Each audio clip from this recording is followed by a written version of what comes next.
तो लिमिटेशंस के कारण हमें उस ओर नहीं बढ़ना है, हमें अपनी तय सीमा के अंतर्गत ही कोई ना कोई एक रिसर्च, कोई ना एक रिजल्ट तक पहुंचाना है, किसी न किसी रिजल्ट तक पहुंचाना है। और रिजल्ट वो किस गुणवत्ता का है इसको तो हम फिर से सर्च कर सकते हैं, इसीलिए तो इसका नाम रिसर्च है। आज हमें जो रिसर्च का जो हमको रिजल्ट मिला कि हमको मूंगफली के तेल खाने से सारी बीमारियां भाग जाती हैं, ठीक है। तो मूंगफली के तेल का बहुत प्रचार हुआ और सब जगह मूंगफली के तेल का होने लगा। बाद में पता चलता है 5 साल 10 साल होते होते कि नहीं, मूंगफली के तेल से ये भी प्रॉब्लम बना हुआ है। तो फिर हम लोग उसको सुधार करते हैं। तो यूटिलिटी को लेकर के किया गया रिसर्च यदि पूरा हो गया है तो बड़ी अच्छी बात है। इसके लिए हम लोग एक बार तालियां बजा लें, हमें 2 ताली की जरूरत है, क्योंकि शायद पहली बार रविंदर जी कहाँ है, रविंदर जी के अथक प्रयास से लगातार लगे तो रविंदर जी के इस प्रयास के लिए हूँ और ना मैंने कभी रिसर्च किया है, इसलिए मैं उस तरह बैठी थी कि मैं भी सिर्फ सुनूं और समझूं।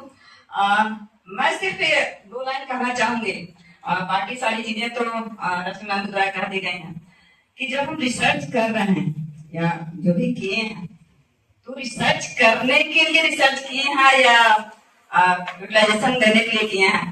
लेकिन मैं सिर्फ ये जानना चाहूंगी जो उसके फाइंडिंग्स होते हैं जो रिसर्च के, उस फाइंडिंग्स के आधार पर क्या हम आगे बढ़ने का या उसके लिए कोई हम कार्यक्रम निर्धारित करते हैं कि जो हमारे फाइंडिंग्स आए हैं उस फाइंडिंग्स के आलोक में हमें कहाँ जाना है, हमारा अंतिम लक्ष्य क्या है। सिर्फ रिसर्च कर लेना हमारा अंतिम लक्ष्य है या जो रिसर्च से जो फाइंडिंग्स आए उसके आधार पर हमें कहीं मार्गदर्शन मिलता है, हमें कहीं रास्ता मिलता है कि हमको यहाँ से वहां तक जाने के लिए हमको क्या करना है। तो मुझे सिर्फ उसमें ज्यादा इंटरेस्ट है कि जब हमारा जो फाइनेंस आया है तो उसका हम क्या करेंगे। अगर उसके अध्यापक को शामिल किया गया है।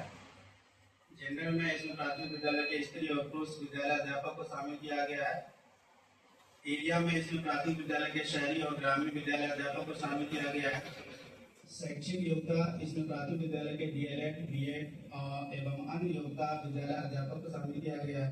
शिक्षण अनुभव इसमें प्राथमिक विद्यालय के 0 से 10 वर्ष, 10 से 20 वर्ष और 20 वर्ष से अधिक 1.3 और 12.3% कभी नहीं रखते हैं, जो कि हम शिक्षकों को जो है इंडिविजुअल डिफरेंस का ख्याल रखना चाहिए। इसको मैंने जो है लिखा भी उसी तरह से टेबल में पोस्ट टेस्ट किया है।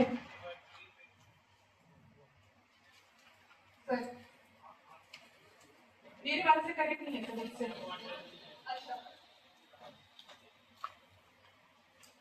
को पता ही है 5 लाख लोगों को हम लोगों ने ट्रेन किया है और मंडे टू सैटरडे हम लोग काम करते रहे 5:30 से सुबह 7:30 बजे तक।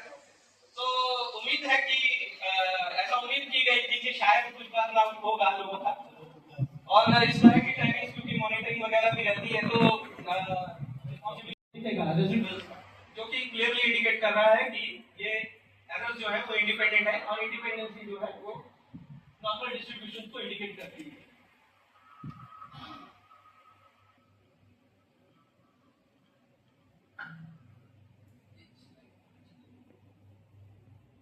लिटरेचर रिव्यू में summary of existing research related to the topic, theoretical framework, identification of research gaps. Chapter 3 research methodology में है research design and method of study, population, sample, variables, tools used, construction and administration of tool, reliability, validity, statistics used. ये introduction जिसमें background of the study, चूंकि हम लोग सभी लोग जान रहे हैं कि हमारे यहाँ 2-3 साल से लगभग जो ये ट्रेनिंग चल रही है, इन सर्विस टीचर्स ट्रेनिंग लगातार चलते आ रही है और इसका जो टीचर एजुकेटर के मेंटल हेल्थ पे क्या इफेक्ट पड़ रहा है उसी को ध्यान में रखते हुए ये शोध का विषय लिया गया है और हमारा background teacher educators from rural area are selected और इसके लिए सिंपल रैंडम सैम्पलिंग मेथड का यूज किया गया है डाटा कलेक्शन के लिए। टूल्स यूज इसमें जो किया गया है, in this study self-made mental health inventory for teacher educators was used. The researcher made a mental health inventory tool with the help of mental health books and discussion from the many teacher educators of government teacher education institutions of Bihar who are working as a resource person in the ongoing in-service teacher training program. और ये जो हमारा question आया है वो 2 parts में जो रहता है, जनरल इंफॉर्मेशन लिस्ट में इस सेक्शन में हमारे ये टीचर एजुकेशंस जो है such as name is marital status area institutions name institution were mention, इसमें हमने मेंशन किया है टीचर एजुकेटर से रिलेटेड इन सारे पर्सनल इंफॉर्मेशंस को। पार्ट 2 में मेंटल हेल्थ क्वेश्चन आया जो एजुकेशनल एडजस्टमेंट और चौथा सोशल एडजस्टमेंट। इस चार पैरामीटर पे मैंने क्वेश्चंस डेवलप करके इन बच्चों पर मैंने ये क्वेश्चन डाल के ये पूछा और इसमें मैंने 2 काम किया था जी। वहां जाकर के जैसे 25 9th के बच्चे को 25 गर्ल्स 25 बॉयज को लेकर के क्लास में रखा, 50 हो गए। उनको हम लोगों ने 1 घंटे का लेक्चर दिया जेंडर सेंसिटिव पर, और एक क्लास में फिर वैसे ही 50 बच्चों को रखा जिनको कुछ भी हम लोगों ने बताया नहीं। अपना जो रिसर्च है आपके सामने प्रस्तुत करता हूं और आपके बहुमूल्य मोदी की प्रतीक्षा में रहूंगा कि आप उसको मुझे दें, जिससे मैं अगले बार और ज्यादा सज धज कराऊं। इसमें जो कलर्ड है, पहला आप बार ग्राफ देख रहे हैं वो सहमत का है, दूसरा है अनिश्चित जो डीप वायलेट कलर का है, और थोड़ा सा सैफरन कलर में असहमत का है। उस ग्राफ को आप देख सकते हैं। तत्पश्चात शोध निष्कर्ष जो हमारा निकला कि तमाम शिक्षकों के सक्षमता स्तर के अध्ययन के उपरांत यह निष्कर्ष निकलता है कि बिहार सरकार द्वारा चयनित नवनियुक्त शिक्षक आईसीटी में औसतन 50% सक्षम है, यानी नए टीचर जो हैं उसमें 50% एकदम सक्षम है। पुराने पीढ़ी के अधिकांश शिक्षक आईसीटी के प्रयोग और उसके व्यवहार और उसकी सटीकता प्रभावी शिक्षण के प्रति पूर्ण रूप से उतने सक्षम नहीं है, योग्य हैं, लेकिन उनको प्रशिक्षण उस तरह से नहीं मिला है जिसके कारण वो अपने आप को सक्षम नहीं मानते। वैसे सीआरटी द्वारा वर्कशॉप ऑर्गेनाइज करवाया था कॉलेज में, empower research tool development workshop, जिसमें मैंने 25 टीचर्स को इनवाइट किया था जो कि कुछ लिटरेचर के थे, क्योंकि लैंग्वेज एक्सपर्ट हमें चाहिए थे, कुछ मैथमेटिक्स के थे, कुछ साइंस के भी थे, एलिमेंट्री के से लेकर भी थे, ताकि हमको उनका व्यू मिले और हम लोग एक्सपर्ट व्यू लेकर के वैलिडेशन कर सके। तो ये हमने 5 दिन का करवाया है। इसमें 1 to 8 की टीचर्स भी थे और हमारे जो टेक्निकल एक्सपर्ट को टीचर्स को रखा था हमने।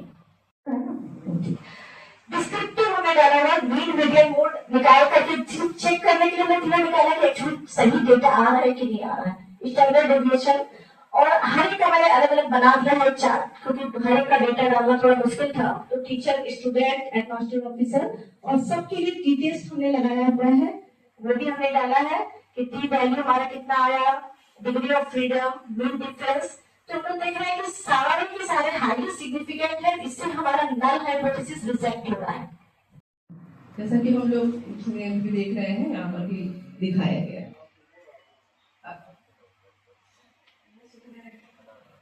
Okay, thank you. मैं नंद किशोर सिंह आगे डाटा को शेयर करूंगा। Demographic finding related to job position. यहाँ आपका पद क्या है? इसमें मुख्यतः 2 तालीमी मरकज और टोला सेवक का रोल है। इसमें 49% तालीमी मरकज और 59% टोला सेवक।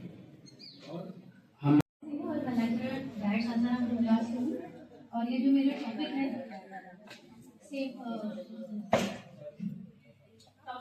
सेवाकालीन शिक्षण प्रशिक्षण के माध्यम से कक्षा 3 में कला समिति शिक्षा की प्रभाव पड़ता है। मैंने देखा है कि मैंने टॉपिक ये इसलिए लिया है क्योंकि मैं ऑलरेडी आर्ट इंटीग्रेटेड एजुकेशन 3 साल से पढ़ा रही हूँ बच्चों को, और मुझे खुद भी आर्ट एंड क्राफ्ट में बहुत अच्छी है। और क्लास भी केवल इसलिए लिया कि थोड़ा टाइम कम था तो जल्दी हो जाए। तो लैब स्कूल होते हैं, तो हमारे भी डायरेक्ट के 12 लैब स्कूल हैं, तो मैंने उन 12 लैब स्कूल के साथ प्रॉपर काम किया है। और इसके सिवा जो मैंने सैंपल विद्यालयों में 100 संख्या रखी किए तो 12 लग रहा था कि चूंकि 8 इंटीग्रेटेड ये सब जगह चल रहा है, पूरे बिहार में चल रहा है, और रोहतास डिस्ट्रिक्ट को लिया तो लगा कि थोड़ा डेटा और लो, क्योंकि ये भले मैंने क्लास 3 के लिए लिया है लेकिन ये हर एक विषय से कनेक्टेड है, हर एक क्लास से कनेक्टेड है। तो मैक्सिमम डेटा लेने के लिए मैंने क्या किया कि जैसे टीचर्स का ग्रुप होता है ना, जैसे डायमेंशंस में व्याख्या किया है। तो एक पहला जो डायमेंशन है सेल्फ अवेयरनेस है, अपनी भावनाओं को जानना, समझना, इंटरप्रेट करना, उसके बारे में कहते हैं। फिर आत्म प्रबंधन कहते हैं, सेल्फ रेगुलेशन, अपनी भावनाओं को कैसे हम व्यक्त करेंगे, किसके साथ, या दूसरे की भावनाओं को ऑब्जर्व करते हैं तो उसके साथ हम कैसे रिएक्ट करेंगे, ये डायमेंशन दिया उन्होंने। दो, तीसरा डायमेंशन उन्होंने दिया कि मोटिवेशन, आप सेल्फ कितना मोटिवेटेड है और अपने साथ वाले को कितना मोटिवेट करते हैं, ये डायमेंशन दिया। और चौथा दिया एम्पैथी, जो सहानुभूति है, किसी के दुख के साथ आप दुखी होते हैं, किसी के खुशी के साथ आप शरीक होते हैं, यानी इस तरह के डायमेंशन उन्होंने सहानुभूति में दिया। और सोशल स्किल, सर सहानुभूति, सर सिंपल।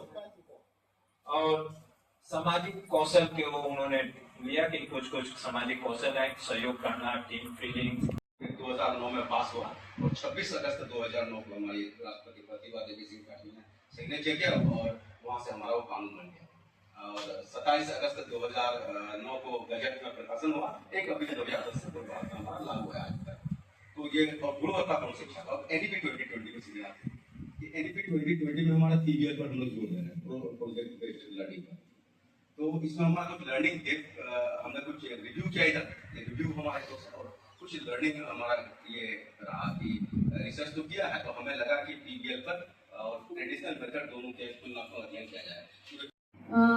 ऐसे लोगों को लें, जैसे मान लेते हैं कि एक बड़े, जैसे मान लेते हैं हमने ये देखा कि साविद्या या विमुक्ति इस वर्ष का आज के मॉडर्न एजुकेशन टाइम में, एनईपी के टाइम में क्या रेलेवेंस है, राइट, मॉडर्न एजुकेशन में। तो इसके लिए जो हमने सिलेक्ट किया सैंपल, उसमें हमने कुछ ऐसे लोगों को लिया जो थोड़े या तो फिलोसफी बैकग्राउंड के हैं या इसको बहुत लेके चल रहे हैं, और इसलिए लिया क्योंकि उनसे हमको बेस्ट रिजल्ट पता चलेगा। बाकी लोग भी बता सकते हैं, और बड़े शिक्षाविद हुए या जिन्होंने इस फील्ड में रिसर्च की है, जानबूझ के हमने उन्हीं लोगों को शामिल किया। तो यहाँ पे हमारा सैंपल, ठीक है। लेकिन अगर हम लार्जर चलते हैं, लार्जर सैंपल को लेकर चलते हैं, तो ये बहुत कॉमन एरर है जो हम करते हैं कि हर सिचुएशन में हम सैंपल जो है पर्पसिव कर देते हैं, क्योंकि हमारा। और दूसरा जो क्वेश्चनायर है वो चेष्टा मॉडल, जो पीबीएल का हैंडबुक है, उससे हमने ट्रेनिंग दिया। इसके अलावा 2 बुक और एक साइंस का प्रोजेक्ट बेस्ड लर्निंग, जिसमें प्रत्येक कक्षा के 8 प्रोजेक्ट दिए गए हैं। दूसरा 6 to 8 तक implementation of service, financial and administrative rules of Bihar government, to study the attitude of elementary school head teachers toward the implementation of service, financial and administrative rule of Bihar government, and to find out the factors affecting awareness of elementary school head teachers on implementation of service, financial and administrative rules of Bihar government. अगर हमारा classroom discipline में नहीं हो तो जो हमारा objective है वो शायद फुलफिल नहीं हो पाता है। तो एक जो हमारा फॉर्मल एजुकेशन के अंतर्गत हम प्रोसेस करते हैं कि हमारा क्लासरूम जो है वो डिसिप्लिन में हो, और जितना डिसिप्लिन में होगा उतना बेहतर हमारा अचीवमेंट होता है। अगर नहीं डिसिप्लिन है तो जिस उद्देश्य से हम क्लास में टीचिंग करते हैं वो फुलफिल नहीं होता है। इसी टॉपिक पर ही है। और next sir learning outcome test, achievement test. बात की लर्निंग आउटकम को ध्यान में रखते हुए हमने अचीवमेंट टेस्ट प्रिपेयर किया था। और चूंकि ये हमारा एक्सपेरिमेंटल स्टडी था, इसलिए बहुत लंबा ट्रीटमेंट हम नहीं दे पाए, समय भी काफी कम था। तो हम लोगों ने 3 वीक का समय दिया था और उसमें लगभग 12-14 दिन वो ट्रीटमेंट हो पाया था। बाकी स्कूल भी बहुत थे, तो हमने सिर्फ 2 ही chapter and the mean scores of the conventional pedagogy students. ऐसे मीन स्कोर लिखेंगे, पूरा क्लियर हो जाएगा, सिर्फ उसका बात आपका है। इफेक्टिवनेस लिखते हैं ना तो बहुत ब्रॉड होने लगता है, उसमें क्या है क्या नहीं है, किस तरह की बात हो रही है। उसी तरह से सेकेंड वाले में भी स्टैटिस्टिकल हाइपोथेसिस बनाइए, मीन स्कोर करके, एन स्कोर करके, ऐसे करके लिखने से वो फिर थ्योरेटिकल हाइपोथेसिस बन रहा है। और 10 विद्यालय का जो इनरोलमेंट पोजीशन है वो इस प्रकार है। 198 छात्र हैं, 210 छात्रा है, टोटल 408 स्टूडेंट इनरोलमेंट है। 112.92 and SD is 18.31, whereas mean score and SD value of teachers having teaching experience of more than 3 years are 110.65 and 19.66 respectively. The T value is 0.80, which is more than the corresponding table value at 0.05. Thus, the hypothesis failed to be rejected. Overall finding. लेकिन नेडियर में भी हम ही हैं। तो ये जो gap है वो बहुत बार हमारे अचीवमेंट को थोड़ा अंडरमाइन कर देता है। अब सोचिए कि हम नहीं, लोग कहते हैं कि हम नहीं पढ़ा रहे हैं, हम नहीं पढ़ाने के बावजूद भी आधा से ज्यादा आईएएस हमारा है। नहीं, आधा से ज्यादा सरकारी नौकरी हमारी हम पढ़ाएंगे तो क्या होगा? अब आप सोच लीजिए। मुझे याद है कि लास्ट टाइम एक सिकंदराबाद का रेलवे का एग्जाम हुआ था एक लेकिन पहले, उसमें उस एग्जाम को इसलिए कैंसिल कर दिया गया था कि each and every successful candidate was from Bihar. तो ऐसी स्थिति हो सकता है कि हम कर दें सारे एग्जाम्स में। जो जानना चाहिए हम लोग को भी, इतना दिन से पढ़ा रहे हैं या कुछ भी, लेकिन मिस हो जाता है। थैंक यू सभी को, और हम चाहेंगे कि ऐसे ही हम लोग को और पटना में रहने का मौका मिले और मैम लोग आप लोग आते हैं और ऐसे ही अच्छा सजेशन बोलते हैं। Thank you so much. हमारे मौलिक सर्वे नवंबर में जो प्रोग्राम हुआ वास्तव में था एनसीईआरटी को, लेकिन एनसीईआरटी ने उस प्रोग्राम को हाईजैक कर अपनी तरफ से मोड़ लिया। हम लोगों ने उनके कंटेंट को रोककर अपना टॉपिक फाइनल करने का काम उस समय किया था।